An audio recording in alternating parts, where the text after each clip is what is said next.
നിത്യം ഹിതാഹാര വിഹാരസേവി സമീക്ഷകാരി വിഷയേഷ്വസക്ത ദാതാസമ സത്യപര ക്ഷമാവാനാപ്തോപസേവീച്ച ഭവത്യരോഗ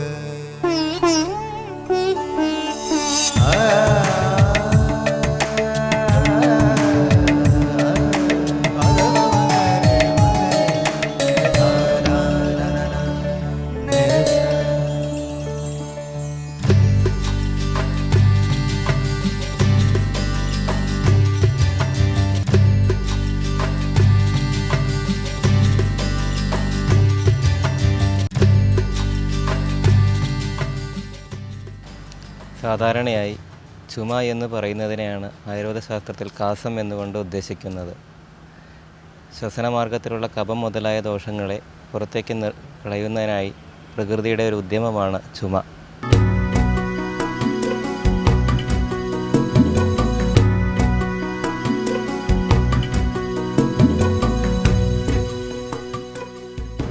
ശ്വസനവ്യവസ്ഥയിലുള്ള ഏതൊരു രോഗത്തിൻ്റെയും പ്രധാന ലക്ഷണമാണ് ചുമ എന്ന് പറയുന്നതുകൊണ്ട് ചുമ ജലദോഷത്തിൻ്റെ ലക്ഷണമാകാം, TB മുതലായ രോഗങ്ങളുടെയും അഥവാ ശ്വാസകോശത്തിലുണ്ടാകുന്ന അർബുദത്തിൻ്റെ വരെയും ലക്ഷണങ്ങളാകാം. സാധാരണയായി മഴക്കാലത്ത് ചുമ പടർന്നു പിടിക്കുന്നതായി കാണാറുണ്ട്. ഇത് ഭൂരിഭാഗവും പനിയും ജലദോഷത്തോടു കൂടി ഉണ്ടാകുന്ന ചുമയാണ്.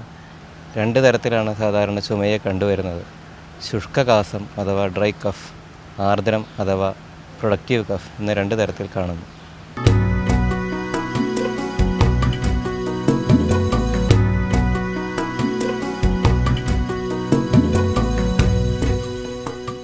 സാധാരണ നമ്മൾ ചുമച്ച് തുപ്പുമ്പോൾ കഫം ഉണ്ടാവുന്നുണ്ട്. തുപ്പുന്ന കഫത്തിൽ നമ്മൾ ശ്രദ്ധിക്കണം. എപ്പോഴും കഫത്തിന് കട്ടിയുണ്ടോ, മഞ്ഞ നിറമുണ്ടോ, രക്തത്തിൻ്റെ അംശമുണ്ടോ എന്നെല്ലാം നമ്മൾ ശ്രദ്ധിച്ചിരിക്കണം. കഫത്തിൽ രക്തത്തിൻ്റെ അംശം കണ്ടുവരാറുണ്ട്. നെഞ്ഞത്തും മറ്റും ഉണ്ടാകുന്ന അഭിഘാതങ്ങൾ നിമിത്തം ഉണ്ടാകുന്ന ആന്തരിക അവയവങ്ങളിലെ ക്ഷതമാണ് ഇതിന് കാരണമായി കാണുന്നത്. ചുമയുടെ കാഠിന്യ നിമിത്തം തൊണ്ടയിലും മറ്റുമുണ്ടാകുന്ന ചെറിയ മുറിവുകളാലും കഫത്തിൽ രക്തത്തിൻ്റെ അംശം കണ്ടുവരാറുണ്ട്. അതുകൊണ്ട് കഫത്തിൽ രക്തത്തിൻ്റെ അംശമുണ്ടെങ്കിൽ അത് ഒരു ഡോക്ടറെ പരിശോധനയ്ക്ക് നിർബന്ധിതമായും വിധേയനാകേണ്ടത് ആവശ്യവുമാണ്. സാധാരണയായി നമുക്ക് ചുമയ്ക്ക് പ്രയോഗിക്കാവുന്ന ചില ഔഷധയോഗങ്ങളാണ് ഇവിടെ ഇനി പറയാൻ ഉദ്ദേശിക്കുന്നത്. ആടലോടകത്തിൻ്റെ ഇല വാട്ടിപ്പിഴിഞ്ഞ നീര് തേൻ ചേർത്ത് പലവട്ടം കൊടുക്കുന്നത് ചുമയ്ക്ക് ഫലപ്രദമാണ്. ചെറുവഴുതിന ഇടിച്ചു പിഴിഞ്ഞ നീര് നെയ്യും തേനും ചേർത്ത് അല്പാൽപമായി പലവട്ടം സേവിക്കുന്നത് വളരെ വിശേഷമാണ്. തുളസിയുടെ നീര് കൽക്കണ്ടം ചേർത്ത് പലവട്ടമായി കഴിക്കാവുന്നതാണ്. അങ്ങനെ ചെയ്യുന്നതുകൊണ്ട് അത് കഫത്തെ നിർഹരിക്കാനും ചുമയ്ക്ക് ഒരു ശമനം ഉണ്ടാക്കുകയും ചെയ്യും. ചുക്ക, കുരുമുളക്, തിപ്പലി ഇവ പൊടിച്ച് കൽക്കണ്ടവും ചേർത്ത് പലവട്ടം പ്രയോഗിക്കുന്നത് കാസചികിത്സയിൽ വളരെ വിശേഷമാണ്. എന്തായാലും ദീർഘകാലാനുബന്ധിയായിരിക്കുന്ന കാസരോഗത്തിന് ചികിത്സിക്കാൻ ശാസ്ത്രത്തിൽ ധാരാളം ഔഷധങ്ങളും വേറെ പറയുന്നുണ്ട്. ദശമൂല കടുത്തറയാദി കഷായം, വ്യാഘ്രാദി കഷായം, വലാജീരകാദി കഷായം തുടങ്ങിയ കഷായ യോഗങ്ങളും ആശാള്യാദി ഗുളിക, ധാന്വന്തരം ഗുളിക, വായു ഗുളിക തുടങ്ങിയ യോഗങ്ങൾ, ഖണ്ഡകാദി ശാസ്ത്രത്തിൽ താലീസപത്രാദി ചൂർണം, കർപ്പൂരാദി ചൂർണം തുടങ്ങിയ ചൂർണങ്ങൾ പലവട്ടമായി സേവിക്കുന്നത് കാസത്തിൽ വളരെ വിശേഷമാണ്.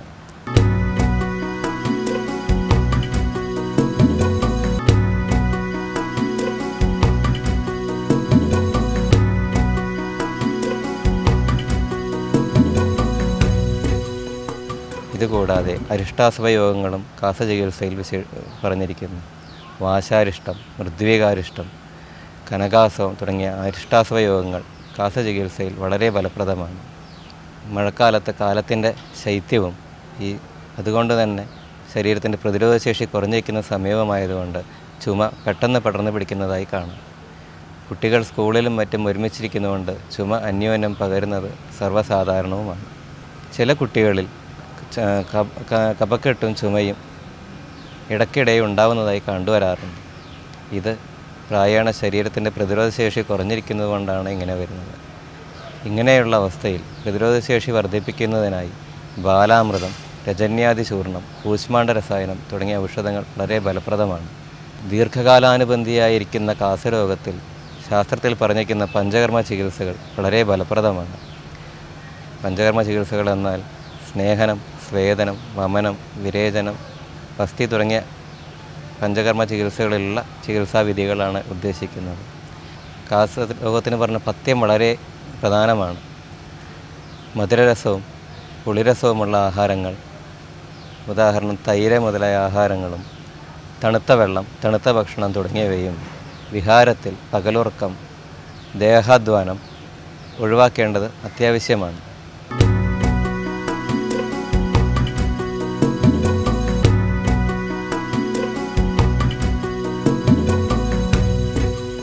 ചുമ വിട്ടുമാറാതെ തുടർന്ന് നിൽക്കുകയാണെങ്കിൽ രസായന വിധിയായിട്ട് ഒരു ചികിത്സ ശാസ്ത്രത്തിൽ പറയുന്നു. ഇതിനായി ചെറുതിപ്പലി നല്ല പശുവിൻ നെയ്യിൽ വറുത്ത് പൊടിച്ചു വെച്ചിട്ട് അത് ചെറിയ അളവിൽ തുടങ്ങി ക്രമേണ അളവ് കൂട്ടിക്കൊണ്ടുവരികയും ഒരു പരിധി എത്തുമ്പോൾ അളവ് ക്രമേണ കുറച്ച് കൊണ്ടുവരികയും ചെയ്യുന്നൊരു ചികിത്സാവിധിയാണ്. ഇത് ഒരു ഡോക്ടറുടെ നിർദ്ദേശപ്രകാരം വളരെ പഥ്യത്തോടെ മാത്രം അനുഷ്ഠിക്കേണ്ട ഒരു ചികിത്സയാണ്.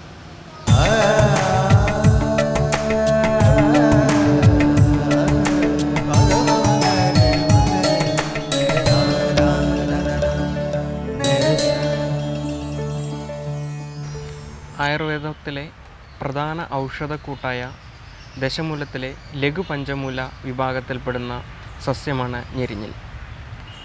ലോകത്തിലെ മിക്ക ഉഷ്ണമേഖലാ പ്രദേശങ്ങളിലും പടർന്നു കാണുന്ന ഈ സസ്യം ട്രിബുലസ് ടെറസ്ട്രിസ് എന്ന ശാസ്ത്രീയ നാമത്തിലാണ് അറിയപ്പെടുന്നത്. സൈഗോഫില്ലേസിയെ ഫാമിലിയിൽപ്പെട്ട ഈ സസ്യത്തിന് വളരെ അധികം വ്യത്യസ്ത ഔഷധ ഗുണങ്ങൾ ഉള്ളതായി ആധുനിക ശാസ്ത്രം കണ്ടെത്തിയിട്ടുണ്ട്. മഞ്ഞ പൂക്കളോടുകൂടിയ പടർന്നു നിൽക്കുന്ന ഈ സസ്യം ലോകത്തെ മിക്ക ഉഷ്ണമേഖലാ പ്രദേശങ്ങളിലും കണ്ടുവരുന്നു. ഈ സസ്യത്തിൻ്റെ കായ ആണ് പ്രധാന ഔഷധ ഭാഗ്യം. വേരും ഈ ദശമൂലത്തിൽ ഉപയോഗിക്കുന്നു. നിരവധി ഔഷധ ഗുണങ്ങൾ ഈ സസ്യത്തിന് ഉള്ളതായി കണ്ടെത്തിയിട്ടുണ്ട്. മൂത്രം വർദ്ധിപ്പിക്കുന്നതിനും മൂത്രാശയത്തെ ശുദ്ധീകരിക്കുന്നതിനും കഴിവുള്ള ഇതിൻ്റെ കായ മൂത്രാശയ വീക്കം തുടങ്ങിയ രോഗങ്ങളുടെ ചികിത്സയിൽ വളരെ ഫലപ്രദമാണ്. ചുമ, ശ്വാസം മുട്ട്, അരുചി, പ്രമേഹം, അർശസ്, വാത സംബന്ധമായ രോഗങ്ങൾ, ചുട്ടുനീറൽ, ഹൃദ്രോഗം, ഷണ്ഡത്വം എന്നിവ ശമിപ്പിക്കുന്നതിനും ഈ ഔഷധിക്ക് കഴിവുണ്ട്. ഗർഭകാലത്തും പ്രസവാനന്തരവും സ്ത്രീകൾക്കുണ്ടാകുന്ന മൂത്രാശയ രോഗങ്ങൾക്ക് ഞെരിഞ്ഞിൽ വെള്ളത്തിൽ തിളപ്പിച്ചു കൊടുക്കുന്നത് നല്ലതാണ്. ഈ ചെടിയുടെ വേരും ഔഷധയോഗ്യമാണ്. ഗോക്സുര എന്ന സംസ്കൃതത്തിൽ അറിയപ്പെടുന്ന ഞെരിഞ്ഞിൽ ഇന്ത്യയിലുടനീളം ഉഷ്ണമേഖലാ പ്രദേശങ്ങളിലും വഴിയരികിലും തരിശു ഭൂമിയിലും മണൽ പ്രദേശത്തും വന്യമായി വളരുന്നു. വിത്ത് മുഖേനയാണ് ഈ സസ്യത്തിൻ്റെ പ്രധാന പ്രജനനം. എങ്കിലും ഇത് അമൃതസർ, തമിഴ്നാട്, കർണാടക മുതലായ ഇന്ത്യയുടെ ഉഷ്ണമേഖലാ പ്രദേശങ്ങളിൽ ധാരാളമായി കാണുന്നതുകൊണ്ട് ഇവ ആവശ്യത്തിന് ലഭിക്കുന്നതുകൊണ്ടും കാർഷിക മേഖലയ്ക്ക് ഈ സസ്യം എത്തിപ്പെട്ടിട്ടില്ല.